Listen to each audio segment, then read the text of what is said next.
What's up, everyone? Welcome back to another episode of Two Peas on a Podcast. So thrilled that you joined us again this week. We have a fun one and a big one for me, a topic this week that we're doing because I was just telling my guests before we started recording that this has been on the agenda for like 2 or 3 years and we just haven't gotten around to doing it. And I've been listening to her online. I've been following her on Twitter, so I reached out to her a while ago. And this is one that she kind of honed in on and said that she wanted to talk about with me today. So I'm excited. And also, she's a first-time guest. She's never been on the show before. So that's great. I mean, I love whenever I'm able to have a first-time guest on the show. So that is just very special. I always like getting unique voices to kind of come in. So I'm happy she's here. Amy is here from Film for Thought. Like I said, first-time guest. Amy, how are you? Thank you so much for joining me today. I'm doing good. Thank you for having me on. Absolutely. Now, we're doing our top 5 movie documentaries today. That's the top 5 list we're talking about today. And like I said, I shot you some ideas over on Twitter, and then you came back with this one. You said you wanted to do it. Why is this the one that you settled on? What does this topic mean to you? Why did you want to talk documentaries today? Yeah, so I've gotten into documentaries a lot over the past few years, and I feel like that will be reflected when I talk about my top 5 list. But recently on my website, I've kind of been branching out to international films and documentaries, and I think trying to go through all the Oscar films, watching all the documentaries, it's really interesting to see the different perspectives you can get. They don't all have to be informative, they don't all have to be like really hard-hitting. There's some really fun ones, and I feel like you learn a lot more from documentaries than you do with any other sort of film. So I really love delving into these. Yeah, like the educational piece, right? It's always cool when a movie can like teach you something, but also be really entertaining at the same time. I'm looking at my list and I feel like it's fair to say that a movie documentary, if it's done well, it can be really like powerful too because, movies in general are powerful, right? I mean, me and you both love cinema and movies really move us, but a documentary is real, it's real life. So it's not necessarily actors or a fictional script or anything like that. This is like real life stuff that can be pretty hard hitting, in my opinion. What do you think? And I completely agree with that. And also the range of subjects you can have. So even just looking at my list, I've got some that are a lot of fun and you wouldn't think of just being documentaries, but they have a way of exploring their themes in completely different ways. And I think that's really fun, whether it's archival, I've got an animated one in here. So there's different ways that you can explore this and make it feel fresh. So don't give any titles away at the top. I don't like to do that. I like for it to be kind of a surprise factor when we get into our list. So when you were coming up with your top 5 documentaries, was this an easy list for you to compile, or was it kind of gut-wrenching to narrow it down to 5? It's quite tough, especially over the past few years. So one thing I do want to try and explore in the future is more films, documentaries from maybe like the past 20, 30 years, because one thing I did notice is all of mine are like from the past 10 years. Oh, And that okay. kind of shows the level of filmmaking that's kind of come from documentary filmmaking in the past 10 or so years. But I'm excited to potentially explore more film back in like the 90s or noughties. Yeah, actually, now that you're mentioning it, I do have one that is about 20 years old, but most of mine are actually from the last 10 years or so as well, if not even more recent. And I didn't think about that, but now that you mentioned it, I'm looking at my list and I'm like, wow, she's right. But I guess documentary filmmaking, like you said, it's really become its own thing, and it's really just taken on this new life. And these filmmakers, and a lot of them that we're going to mention tonight, most likely, there's a difference between like a director, like a cinema director, and then you have a filmmaker that's making documentaries, because more times than not, it's probably something that they're very passionate about, is very close to them, or they got wrapped up in some way. So it's a very personal, like passionate connection that a lot of these filmmakers have to these projects, which is probably why at least the ones on my list speak to me. All right, Amy. Well, I'll tell you what, you're the guest on the P's here, so I'm going to let you get us started. So if you're ready, why don't you start us off and just name your number 5 documentary and why you chose it? Yeah, so my number 5 documentary is Three Identical Strangers. This is one that showed a few years ago at cinemas, but I didn't actually get to see it until Netflix. And what starts as an innocent, cute little story turns out to be a lot more underneath the surface. And I was really fascinated by the subject because I hadn't even heard of this sort of situation happen before. Yeah, tell me a little bit about it. I know about this one, and I didn't get a chance to see it. It's actually in my queue as we speak, and I wanted to see it Yeah, before we recorded. But it's like these three dudes that are like long lost brothers or something, right? they're long lost brothers, yeah, and were identical triplets. And due to like it was some sort of adoption system where they were split apart to run tests on how triplets kind of think and everything similarly when they're split apart. Hmm. And one of them gets in the news or the headlines or something, and one of them goes, "Wait, I recognize them. They look the spitting image of me." Or I think it was like college they met up and they didn't know each other beforehand, and it's the idea that they all kind of found each other, even though they are related, and it's really really interesting.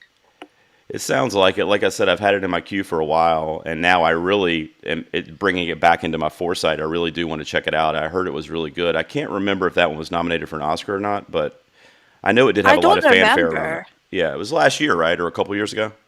2 years ago, I believe. 2 years ago. Yeah, I know it had a lot of fanfare around it, and it was pretty popular. So, Three Identical Strangers is your number five.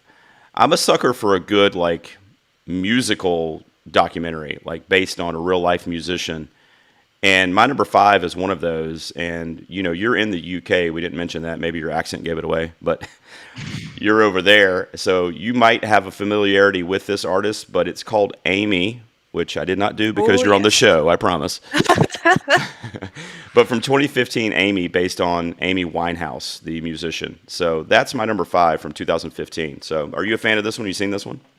I haven't seen it yet. It's a blind spot of mine, but yeah, if you're from the UK, you know who Amy Winehouse is. She probably had one of the best voices Oh yeah. of the past 20 years, and seeing her like death come up on the news was heartbreaking Yeah. because she had so much to live for. But definitely one that I do want to check out. Absolutely, and you nailed it. I mean, the artistry surrounding her and her voice was so unique and has become iconic in such a short period of time. She did that thing where she was able to mix kind of like, sex, drugs, and rock and roll, but she mixed it with kind of this lounge singer, like almost like girl group era voice. And it harkened back to like the 1950s in a way. It was really, really a unique blend in that way. But the documentary really catalogs her kind of rise to fame, which was, I mean, it was like a meteoric rise. It happened very quickly for her. And she's a member of the 27 Club, having died at the age of 27, obviously way too young to have left us. And like you said, just imagine all the art that we would have gotten had she still been around. But she was, for people that don't know, she was hooked on drugs and alcohol. She got caught up in the fame of it all and really let it take over her life and ultimately kind of take her life. And the documentary is very sad in that way, but it also is very uplifting to see kind of the relationships that she builds over that period in her life and how, she was a very strong person despite what befell her. It just became too much for her in such a short amount of time. And it's hard for us to really know unless it happens to us, but Amy Winehouse has remained one of my favorite artists, and if you're a fan of hers, you should definitely check out Amy. And it just so happens I have Amy on the show as my co-host tonight, so maybe it stood out to me because of that. I don't know, but that's my number five, and we are back over to you for your four. What do you got? Yeah, so this is actually one of the Oscar contenders from the past year, and I think it should have won out of the five that was nominated, and it is Collective. Yeah, Collective's a good one. I actually picked that one to win when I did my predictions. It was one of the only the few I saw this past year. Talk a little bit about it. So when you get that opening and they show the actual footage from inside this nightclub, it is harrowing. It is completely shocking, especially for someone like me who did go to clubs like that, did go to concerts, loved being that experience, and knowing that for me that's one of the safest places, and to see this event happen. But it's not just about the event, it is about the handling of the event by the government, it's about the handling of hospitals during this time. It is a really dark look, and especially for a fact that it was done by a sports journalism like newspaper, which Mhm. is impressive. So it's really interesting to see this incident blow up, but also to see it from a journalistic viewpoint, which is something I kind of want to get into. Yeah, I agree. Harrowing was a great way to describe it. I remember thinking that when I saw it, and it was, I felt like such an outsider kind of looking in on that. And I know you said that you did the clubbing and that type of thing, but I never did. So it was also a very kind of like eye-opening documentary for me personally, just because I didn't really have that connection to it and didn't really know much about it. But it was one of the better documentaries I've seen in the last few years, and I would have been okay with it winning. I I don't know if the Octopus Teacher is going to show up on your list, but that was a bit of a surprise win. I felt like so. It was Not predicted, but let's just say I wasn't too pleased considering the year documentary we just had. Yeah, I know, right? I guess Octopus Teacher was just coming on hot at the end there. Like everybody was talking about it and had Netflix behind it. I mean, I didn't hate it, but I was surprised that that's the best documentary, guys. Like I don't know. But yeah, Collective, great pick. That's your number 4. My number 4, you're talking about harrowing. Wow, my number 4 was one of the very few documentaries that just had me on the edge of my seat during it. Like different parts of this documentary, like literally afraid of what I was watching. But it was a movie a couple years ago called Free Solo. Have you seen this? Oh, no, I haven't. This is one of my blind spots, but I've heard so much about it. Man, I mean, I could say so many things about it. I don't. This is, it's rare when you talk about a documentary, Amy, to like spoil it really because it's based on a true story and anybody can kind of look it up or whatever. But I don't want to necessarily spoil some of the things in Free Solo when you get towards the last act of this movie. But this dude Alex basically rock climbs free soloing, which means he uses no equipment, no ropes, no safety harnesses, nothing like that. Just chalk on his hands and whatever special sneakers they have when they rock climb, and that's it. And he decides to climb El Capitan, which is, the largest like rock basically in the world, and he's going to do it free soloing. And the way the movie is shot is crazy because you have the filmmakers. There's 2 directors here that helm this. They obviously have a large crew as well, and they're on the rock too. Of course, they have the safety harnesses and the different like drone footage that they use and stuff like that. But they're doing it with him in an effort to get the shots for the movie. So you're thinking about the main character, Alex, is following his story, but I'm also kind of thinking of these filmmakers, like I hope these guys are okay, because he does it, all the time. They didn't do it all the time. So it's a really like pulse pounding watch, and documentaries don't always take on that facade. So Free Solo is one of the better documentaries I've seen in the last decade. I would definitely highly recommend that you check it out, or anybody listening that has not seen it to check it out. So I don't want to give too much away, but you said this one's on your to-do list, right? Yes, it is. All right, cool. So that's my number 4, and we're skimming along here. We're up to you for your number 3. What do you got? So this is one that isn't officially out yet, but one that I got to see at Sundance, and Sundance had an amazing range of documentaries this year. Mm-hmm. But my number 3 is Flea, which is also an animated and a foreign language film. So it could technically get in all 3 next year at the Oscars. I don't know this one. Tell me about what it's about. So it is about an immigrant, and it's kind of his journey because he like goes from different countries, but he got like kicked out of one. As it's him with his family just trying to survive whilst being an immigrant, and kind of him reflecting on it and the relationships that he's made throughout. Okay. But it's very, very powerful. The animation style, it's hard to get used to at first, but once you get used to it, it's stunning and just incredibly powerful, and definitely one to look out for this year when it releases. I think it's Neon that has acquired it. Wow, Neon. Well, that's big to have that behind them as well. Mm-hmm. All right, well, that's cool. That's one that I try to stay on top of stuff, but I'm wondering if I've even heard of that. But should we go ahead and say that Amy's given a prediction that it's going to get the trifecta nominations next year, you think? Animated, documentary, and international? It's worth putting it in all 3 so far, but I'm not sure if it'll go under foreign language because I think they're doing an English dub, and there's somebody famous attached to it. I can't remember. It might be Riz Ahmed. Oh, that'd be great. Might be. But there's somebody famous attached to do the English dub for it. That'd be great. And I don't know because I don't have the stats in front of me, but I don't think that's ever happened. I don't think there's ever been a movie that's There's never crossed been one over. that's done. The crossover has only happened in the past few years with Documentary and International. Collective was one of them that managed to do that. So Right. I don't think anything's ever crossed over with animated. Yeah, I don't either. I don't have it in front of me, so I apologize if it has, but I don't think it has either. All right, so there you go. You said it was called Flea, right? Yes. And that's your number 3. So my number three is a very powerful documentary. We were talking about that at the top, and it's also powerful because, and I know you're in the UK, and I know this is kind of a worldwide thing, but here in America, it's been very prominent in the last year to 2 years, where there's been a trending movement called Black Lives Matter, and there's been a lot of disheartening things that have been happening with police brutality and the criminal justice system against African Americans, particularly in America, which is where I am. And Ava DuVernay is one of the better young filmmakers in Hollywood. She did a movie a few years ago called Selma, based on Martin Luther King's famous march in Selma, Alabama. But she also did a documentary called The 13th. Have you seen that?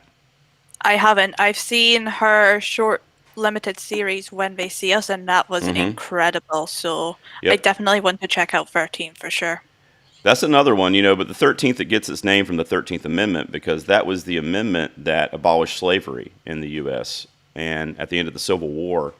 But there's this little clause built into it because it says and I'm paraphrasing obviously, but it says it abolishes slavery unless in the event of a criminal act or something like that. So in other words, they're still slaves if they're in prison. They're considered kind of like a slave to the government, kind of in that respect.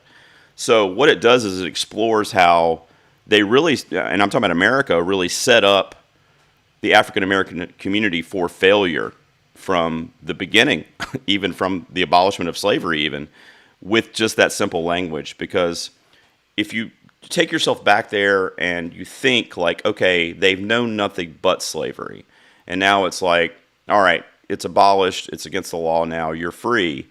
But what shortcomings they had, and you know what I mean? The deck was just so stacked against them, I felt like.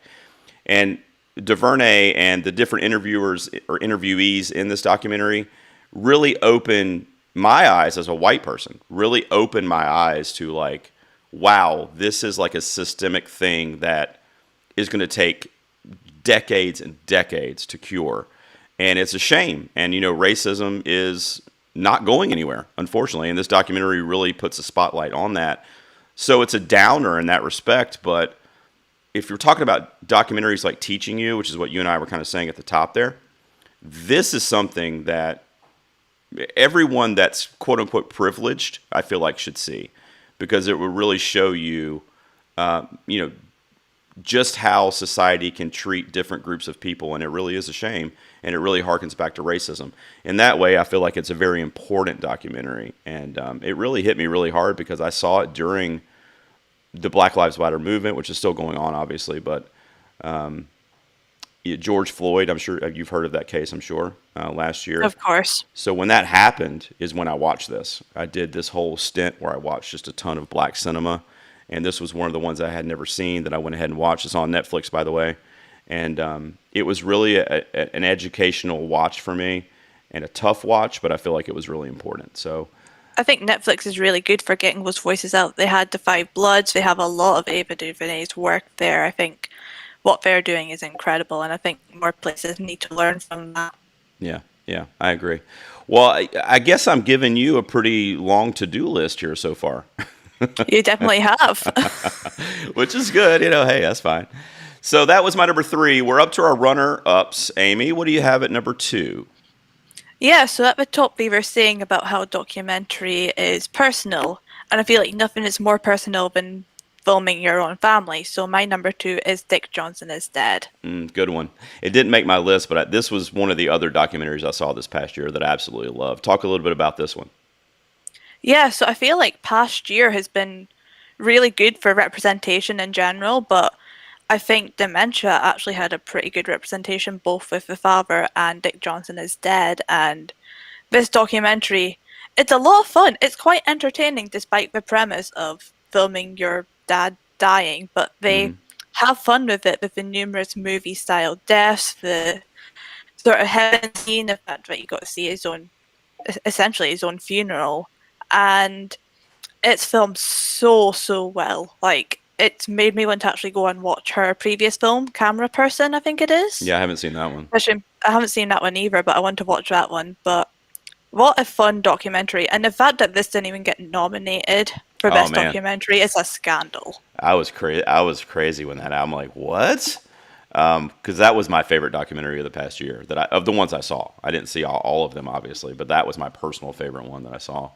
It is on Netflix, guys, so check it out. You know what I love about that documentary? Everything you said was perfect.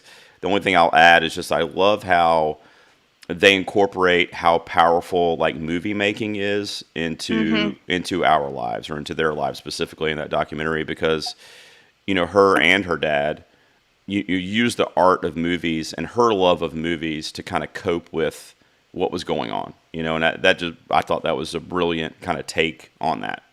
In other words, you could just make a documentary about dementia, right? You could do that, but how much more personal was it by incorporating something that they love and that's personal to them. Absolutely. All right, so we are rolling right along here, and we are up to my runner-up next. So my runner-up, I talked a little bit about the racism piece earlier with 13th, right? So Mm-hmm. now I'm going to fast forward and talk about something else that's plagued our country, in my opinion. Oh, give me 1 second. I'll clip this out, Amy. Give me 1 second. Yeah, no worries.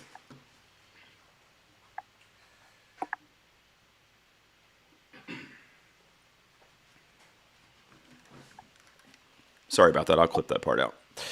No worries. I'll come back in here. Okay, so with my number 3, we talked about something that has been an issue for my country, for this country, which is racism. And I'm doing that again with my number 2. This is another issue that's plagued our country forever. And I might get a lot of hate mail for mentioning this particular movie. And it's also the oldest movie on my list, but it's from 2002, and it's a movie called Bowling for Columbine. Have you I heard haven't of? even heard of this one. No. So this is a Michael Moore film. I assume you've heard of him, right? Yes. Okay. So, documentary filmmaker, extremely liberal, extremely Democrat, and leans that way for sure. But this is a movie that spotlights the gun violence in America. And this was in 2002. So, look at where we are nearly 20 years later. This is still an issue. There was a mass shooting at Columbine High School in, I believe, the year 2000. And that was what kind of sparked this documentary.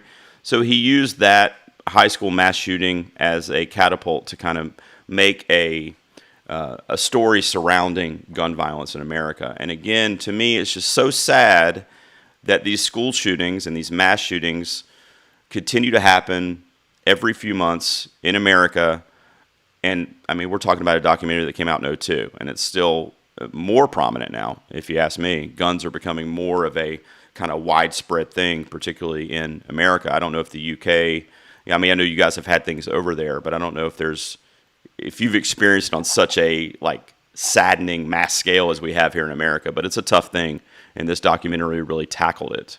And it's another Yeah, powerful one. absolutely not, because there was a school shooting like before I was born, and after that point, they just basically flat out banned guns. Yeah, Like, it is very, very tough. You have to be like some sort of like hunter or farmer to essentially own a gun now. right, right. And America got this thing. It's like, don't take my guns away. And it's like, all right, I mean, I get it. I don't have a problem with people hunting and owning guns for protection and like all that stuff. I've just never been able to figure out the whole like, why do you need an assault rifle that shoots 100 rounds in 5 seconds? Like, I just don't understand I what completely deer. agree. Yeah, I just don't understand what deer or bird you need that type of gun for, or even somebody breaking into your home. Even it's just I don't know. Those are like military grade and like war level guns that I just don't know why are on the common streets or in households. It's just, and I'm not anti-gun, which is what it sounds like, but I'm not necessarily anti-gun. I just don't understand the kind of disconnect in the levels of those types of weaponry. You know what I mean? And this I completely understand. documentary really just in your face kind of hones in on that issue that is still an issue, and frankly is more of an issue now than it was when this documentary came out. I mean, I think it was 4 or 5 years ago, the Sandy Hook elementary shooting. I mean, come on, guys. I mean, elementary kid, like 6-year-old kids are getting shot. It's just like, I just can't believe that we haven't advanced a little bit further as a country when it comes to gun laws and protection for that type of thing. So this documentary is a tough watch because of that, because you watch it and you go, wow, that was 20 years ago, and wow, nothing's better off. So it's tough in that respect, but I really appreciate what Michael Moore did in this movie by kind of, putting a spotlight on that issue. Very similar to what I said about DuVernay when it comes to racism. So, Bowling for Columbine, my number 2, another one that you have not seen, correct? You said, right? Correct. All right. So you got a full-blown to-do list here. I'm giving I'm giving you a lot of homework. But we are up to our number 1s, Amy. So what is your number 1 documentary? I'm excited to see what you mentioned here. This might come as a surprise because I am from UK. I never grew up really watching this show. But my number 1 is Won't You Be My Neighbor and about Mr. Rogers. Sure. Yeah, it's on my list as some honorable mentions, though. Great, great movie. Talk a little bit about why you love it. Yeah, so I wanted to watch it before I ended up seeing A Beautiful Day in the Neighborhood, which coincidentally was my favorite film of that year. I fell in love with it. And there's something about Mr. Rogers that I wish I kind of had in my own childhood. And the documentary really goes into detail about his legacy, about his life. So even somebody who never grew up watching him could fully understand why it was so easy to fall in love with him and the impact that he really had. Even in terms of TV and all the laws and all the things, like every element that he did to make his show come to life and make it as accessible as it was. And as you said, highlighting racism, highlighting all these subjects you didn't expect it to, all within these short 2 hours. Yeah, I agree. You said it beautifully. It was one of my favorite movies of that year as well. And one thing I take away from it is like hope. There's just the hope that there's these good, pure people in the world, like Fred Rogers. And he was just such a good dude, and I know that sounds so simple, but it was also in a time when there was a lot of courage on his part. They talk about his relationship with the black actor that was on his show and, different things that he would kind of reach his hand out and do that people weren't doing on, public television or in the movies or whatever in pop culture. And he was doing it because it was the right thing to do and because it was the kind of person that he was, and I thought it was a beautiful kind of expose about him as a person too, which I really, really enjoyed. Won't You Be My Neighbor, Amy? That's your number 1 documentary. That's a good one. Yes. Did you cry when you saw that? No, but I did cry at A Beautiful Day in the Neighborhood. That's good. That's Tom Hanks, right? That was the Tom Hanks one? Yes. Yeah. That was good too. Yeah. All right. Well, my number 1 is one that's underseen. So since you haven't seen any of my first 4, I wonder if you've seen this one. We'll see if we can get 1 out of 5. I don't know. But it's a movie that came out a couple years ago. It was also nominated for an Academy Award. And it's actually a Hulu original. So it's been streaming on Hulu, and it still is. But it's a movie called Minding the Gap, directed by Bing Liu. Have you heard about this one or seen it? I've heard of it, haven't seen it, but we also don't have Hulu over here in the UK. Oh, I wonder if it's over there then. I don't know if maybe you might I'm not sure. I'd have to find out where it is streaming. So Minding the Gap is a documentary that I put on a couple years ago to watch. I'd heard, it got nominated and I'd heard about it. And I said, okay, well, I try to watch as many as I can. So it just literally floored me. I could not believe. So it's promoted and kind of advertised, even on Hulu even, as a story about these young friends, these young male friends that are skateboarders, okay? And that's where the term Minding the Gap comes from, too, from skateboarding. I mean, among other things, but that's a play on words for them as well. So it kind of takes on that, right? And then you get into the movie, and they are skateboarders, and they do cool things and tricks, and, like, they meet at the skate park, and, like... But what you learn over the course of the 90-minute documentary is that the 3 main boys in the film, who are best friends in the movie, go to school together, and they're all skateboarders. That's their connection, and that's their like escape. That's what they hold and they have as a commonality to escape from their lives. And all 3 of them are involved in abuse in some way. So I don't want to give anything away, but each character is connected to an abusive relationship in some way. And we find out about that when we get peeks into their personal lives throughout the movie. And skateboarding and their friendship is the only thing that's kind of keeping them sane and keeping them together. And it's also a way for them to get away from the different abuse that they're a part of. And Bing Liu is the filmmaker, and he filmed it. It's his real life friends and him. And he filmed it over the course of like 8 or 9 years. So he took different footage of them growing up together over a 9-year period, mixed in with some interviews that he took in present day, and that's how the documentary was filmed. So just such a personal movie that he literally took home movies of his skateboarding buddies and turned it into this really cool documentary about abuse. And like I said, it's masked as something completely different. And when you watch it, you connect to these characters, you feel for them. And it's, again, a very powerful watch. This was a very powerful movie for me to see. I'll be interested to find out, Amy, if you can get it in the UK, because hearing you talk tonight, I feel like this would maybe be the one that you might connect to the most in terms of like a viewer, you know? Yeah, definitely. I definitely connect more with personal stories as like Dick Johnson is dead and having these characters to relate to. So absolutely, this is one I feel like I have to watch. So Minding the Gap is my number one. Amy, we're going to take a quick promo break, and when we come back, we're going to do our honorable mentions, and we're going to wrap up our top fives for everybody, and then we're going to shout out the fans online. So sit tight. We'll be back in just a few seconds. All right, Amy, while we're doing this little promo break, I just don't think... Yeah, I was making sure we didn't have any comments over in the chat, so I could shout those guys out, but we don't. We only have a few watching. Hello, everyone that's watching. Patrons. All right, just give me like 5 seconds, Amy. I'll come back in, and then I'll just have you wrap up your five and do your honorables, okay? Okay. All right, guys, welcome back. As I said pre-break, we are going to wrap up our top five documentaries. Miss Amy Smith, what was your five again? Remind everybody. My number 5 was Three Identical Strangers. My number 4 is Collective. My number 3 is Flee. My number 2 is Dick Johnson is Dead. And my number 1 is Won't You Be My Neighbor.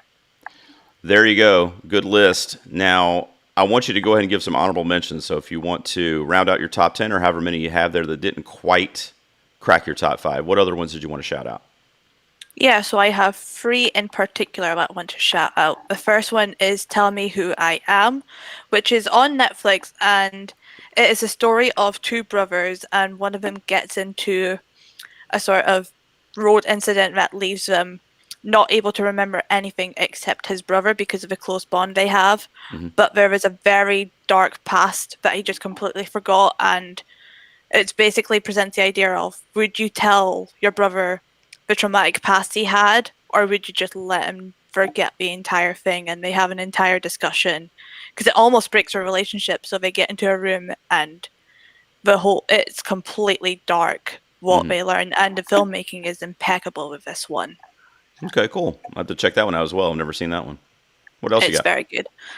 I have a film that I watched for one of my university classes because we were doing something on performance art, and it is called The Artist is Present, and it's about this performance artist, Marina Abramovich, and she does this show for like most of an entire year, and all she does is sit and stare at a person and people interchange, and it's about her experience of doing this for an entire year and how the emotional and physical impact it has on her doing this show. Because it seems something that's so simple, but if you do it for an entire year, you feel the strain of it. Okay. Another one I haven't seen. You see what we're doing, Amy? We're showing it. We're showing people. We're showing people really how broad this topic is, though, right? I mean, because really is. We've had very little. I mean, Won't You Be My Neighbor? I want to say is the only one that we really crossed over as far as mentioning so far. Did you have any other honorables over there? I have one more, and there was a Hulu one on this subject that I haven't seen, but the Netflix film Fire, I think it's like the story that never happened. Insane. I knew kind of the story beforehand because I saw it all go off on Twitter like the weekend it happened. But watching this documentary, you wonder how on earth was this even started. It's crazy. Insane. And I really want to try and find a Hulu one somewhere because I still don't think it's out in the UK, but I'd love to see a comparison between the 2 documentaries. I saw them both, and they were both really good. But one of them, you'll have to remind me. You said you saw the Netflix one, so you'll know. I saw the Netflix one, yeah. But there was one that they interviewed the guy, the dude. I can't remember. Not the Netflix one. Okay, so that was Hulu then. Guy. So that was Hulu. So that was the only real like kind of major difference between the two. Hulu had, I guess, the rights to his story or whatever. So he actually was interviewed, like, you know, from jail and like whatever. So that was a cool aspect to the Hulu one. But they were both really good. That was just fascinating to me, and for me, it was scary in a certain way that it just showed the power of like social media and like the influencers that are out there. I mean, just like. I mean, it was just crazy. What was it? One of the Kardashians was paid to promote it, and she was involved, and Ja Rule, you know, the famous rapper, and But it's just like you get a few celebrities that have, 10, 15, 20 million followers. And next thing you know, I mean, even if only a tenth of those people buy in, that's a lot of people. Do you know what I Mm-hmm. mean? So though both of those documentaries are really fascinating, and they didn't make my top 10, so I'm glad you mentioned that. So Fire, check that out for sure. And let me just round up my top 5 real quick. My number 5 was Amy. My number 4 was Free Solo, a heart pounding one. My number 3 was The 13th. My number 2 was Bowling for Columbine, and my number 1 was Minding the Gap. Those were my top 5 documentaries. To round out my top 10 real quick, I'll just tell you. So my number 6 is an indie film. It's really like a rare gem, but it's a movie called At the Drive-In, and it really talks about the relationship that America has had with drive-in movie theaters. And it focuses on the Mahoning Drive-In movie theater, which is a very famous one here in the States. It's in Pennsylvania. And so it focuses a lot of the footage is from there, but it just kind of, again, just reflects on how the drive-in movies kind of died and how they're kind of coming back, and just America's relationship to the drive-in movie theater, especially like old school back in the day. And I love going to a good drive-in. Are you a drive-in person or no? They're not that popular in the UK. They kind of started having them during COVID Mm-hmm. because it was the safest way to do it, but they're not really a big thing over here. And Oh, I don't interesting. drive, so I Right. can't Well, exactly go to one. you can't do the drive-in part, I guess. My number 7 is a movie called Exit Through the Gift Shop, which is Oh, I've wanted to check this one out for so yeah. long. So Banksy is a fascinating public figure, or not public figure, private figure, but he's a fascinating pop culture figure. And he's Another British one. what's that? Another British one. That's right. Yeah, that's right. So yeah, it's a good one. It focuses on his art, his graffiti art around the UK, and how he always kind of eludes the authorities, and he's just kind of this mystery figure that everybody knows his art when they see it, but they've never seen him doing it. So nobody knows how the art gets there, and like it was just really cool. It was a really cool. It was a really cool vision into that kind of underworld, if you will, of like graffiti artists. My number 8 you mentioned, which was Won't You Be My Neighbor. Love that one for reasons I've already said. My number 9 is a movie called Super Size Me. You ever seen that one? Never even heard of it. Ooh, you haven't heard of that one. So Super Size Me in 2004, this dude named Morgan Spurlock went on this year's quest where he did eat nothing but McDonald's for a year. Oh God. Fast food McDonald's. And then just kind of like catalog the results, like him and his team, like, he got checked out by his doctor once a month. He all this stuff. So it was supposed to be kind of putting a spotlight on what fast food is doing to America, which it did. If you see the end results of Morgan Spurlock, and then he did a follow up to it as well. I can't remember what that was called, but it was a few years later. So he kind of made a whole thing out of it. But Super Size Me was really another eye opening one that I was like, oh crap. Well, I'm glad I don't eat that much McDonald's. And then my number 10 is the oldest one from back in the 90s, but it's a basketball documentary called Hoop Dreams. And it follows these high school basketball players, and they're being recruited by the NBA and by different colleges. And if you're a sports fan especially, it's really interesting because that's a world that we never see as sports fans or as basketball fans, is like just how aggressive some of these young talents are recruited. It's a little scary, to be honest, on how influenced they can be and how they can kind of, get hooked into that life. And it was a really cool kind of look into that, but it's called Hoop Dreams. Have you ever heard of that one? Haven't heard of that one either, no. All right, so you got full-blown homework from me, Amy. For Exactly. But I got some from you, too, because you had quite a few that I hadn't seen either. So what I like to do to end the episode, Amy, is I like to head over to social media and just see what the fans had to say, and we open up the old suggestion box, okay, over on Facebook. So if you're cool with that, let's go through some of these real quick. Sounds good. So Jared Taylor, patron and friend of the show, says, Won't You Be My Neighbor, which we mentioned. He also said Life Itself, which was a great look at the life of Roger Ebert, the film critic. Have you seen that one? I haven't, no. I haven't either, but I've heard great things about that one. And then Jared also mentioned Come Inside My Mind, which is about Robin Williams, and Andre the Giant, a look at the famous wrestler. I haven't seen any of those except Won't You Be My Neighbor. Same. Michelle, you'll like this, but she said Three Identical Strangers. There you go. Nice. And she also said Spellbound, which I think is the one about the spelling bee, contestants, I think. Is that not called Spelling the Dream? I've seen that one. Maybe that's the one I'm thinking of. What's Spellbound? I don't know Spellbound, Not sure. but I thought it was a spelling. It maybe it's a different spelling bee one. I feel like there may have been more than one of those that came out a couple years ago.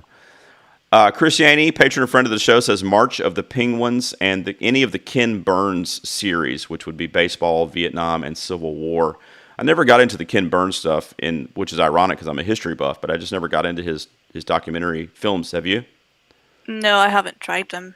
Yeah, he does a lot of stuff for like PBS. So they'll air him on PBS and then they'll release him like on Blu-ray collections or whatever. And March of the Penguins I thought was pretty fun too. That's a good shout out. Chris Green mentioned one I never heard of called The Parking Lot Movie. Are you familiar with that one? Never heard of it, no. No, me neither. All right, I'll have to check that one out.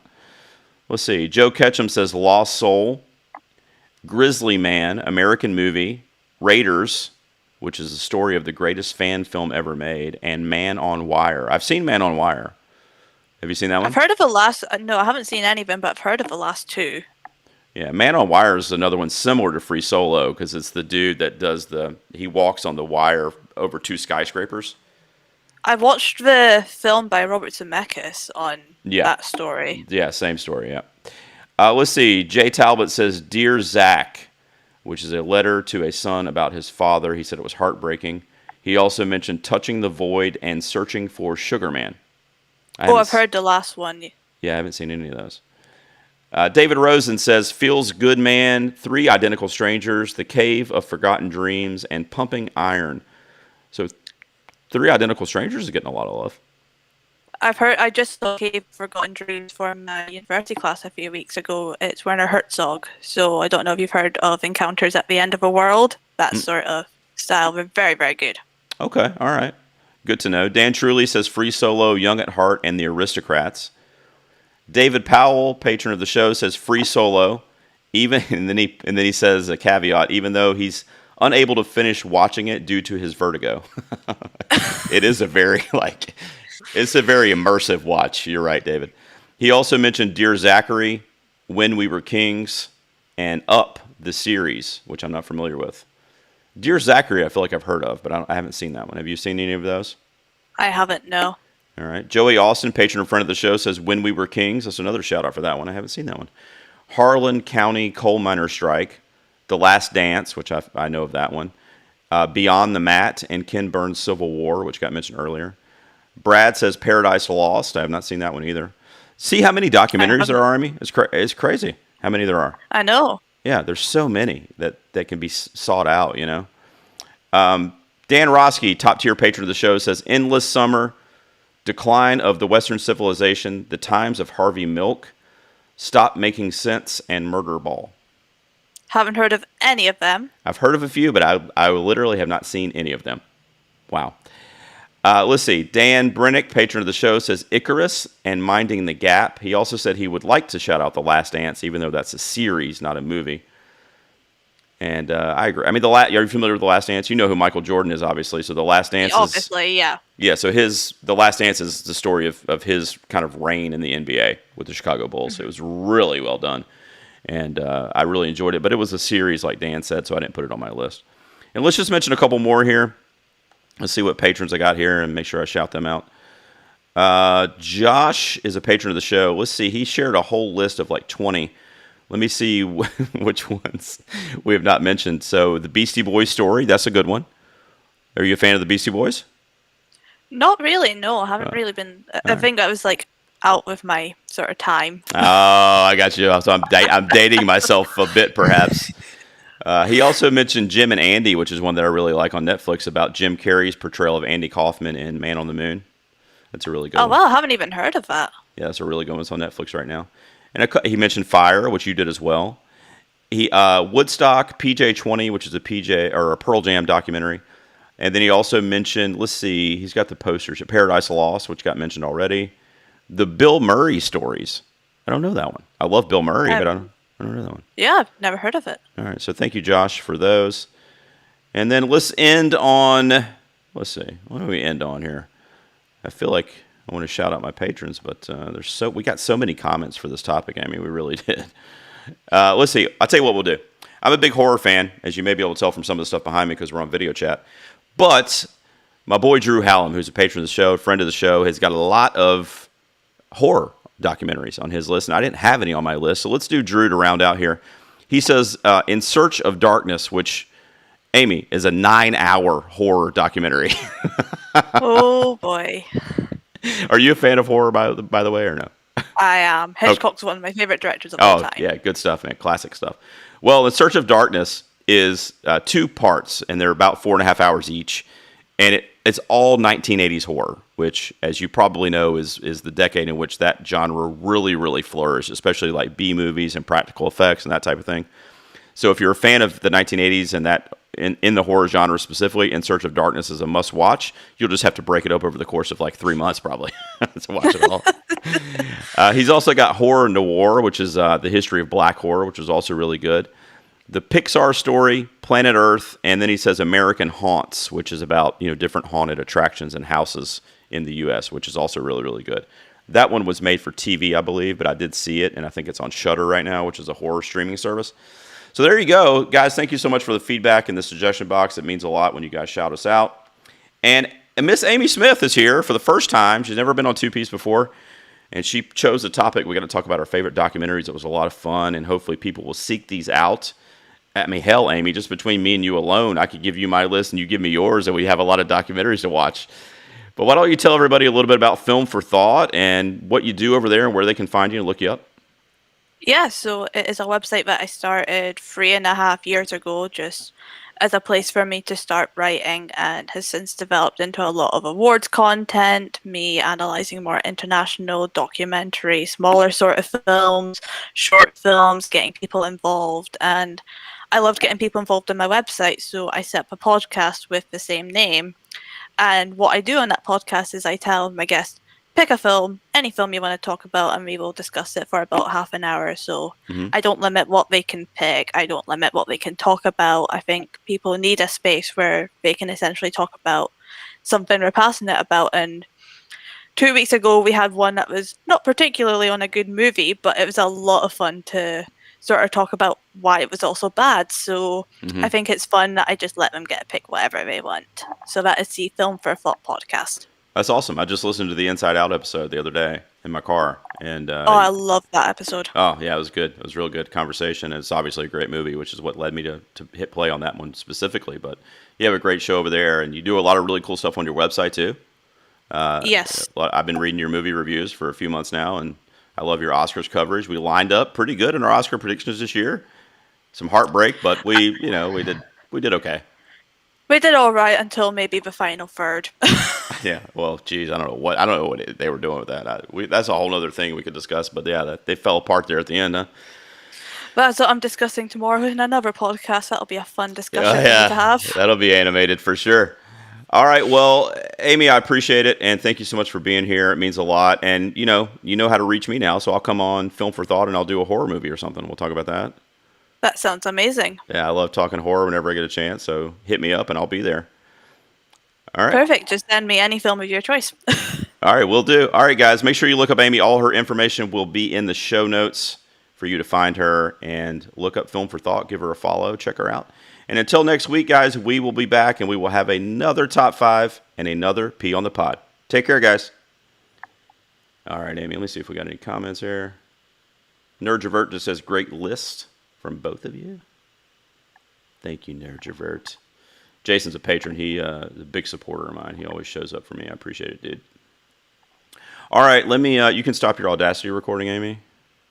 Perfect. What format do you want it saved as? You can just send it over as MP3 as long as that's easy for you. Yep, perfect. And let me just save mine real quick, and then I'll come back and end this session here. All right. Thanks so much, hon. I appreciate it. And yeah, just hit me up if you need a guest.